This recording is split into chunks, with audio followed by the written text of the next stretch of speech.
டேஸ்ட்டில் ரோட் சைடில் கிடைக்கக்கூடிய பட்டாணி சுண்டல் மசாலா எப்படி செய்யலாம் இந்த வீடியோவில் பார்க்கலாம் வாங்க. இதுக்கு வந்து நம்ம பட்டாணி சுண்டலை வந்து நைட்டே நம்ம இந்த மாதிரி ஊற வச்சு எடுத்துக்கலாம். ஒரு நைட் ஃபுல்லாக நல்லா ஊறவும் நம்மளுக்கு இந்த மாதிரி கிடச்சிரும்.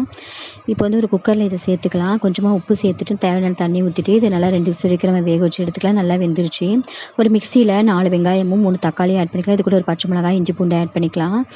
இப்போ ஒரு பேனில் 3 ஸ்பூன் ஆயில் சேர்த்து நம்ம அரைச்சி எடுத்து பேஸ்ட்டை சேர்த்து தேவையான அளவு உப்பு சேர்த்துக்கலாம். இது கூட நம்ம மசாலா சேர்த்துக்கலாம். 1 ஸ்பூன் சில்லி போட்டு காஷ்மீர் சில்லி போட்டு மஞ்சள் தூள், கரம் மசாலா பொடி இதெல்லாம் ஆட் பண்ணிவிட்டு நல்லா மிக்ஸ் பண்ணிக்கலாம். 1 ஸ்பூன் மல்லித்தூளை ஆட் பண்ணியிருக்கேன். இப்போ நம்ம பட்டாணி இதில் சேர்த்துட்டு நல்லா இந்த மாதிரி மிக்ஸ் பண்ணிவிட்டு எண்ணெய் பிரிஞ்சு வர வரைக்கும் நல்லா கொதிக்க விட்டுட்டு நம்ம கருவேப்பிலை கொத்தமல்லி சேர்த்துட்டு அடுப்பில் ஆஃப் பண்ணிடலாம்.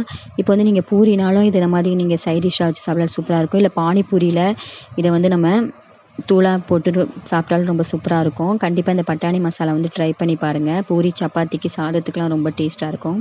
இந்த ரெசிபி கண்டிப்பாக உங்களுக்கு பிடிச்சிருந்ததுன்னா வர்ஷா கிச்சன் தமிழுக்கு சப்ஸ்கிரைப் பண்ணுங்கள். தேங்க்யூ.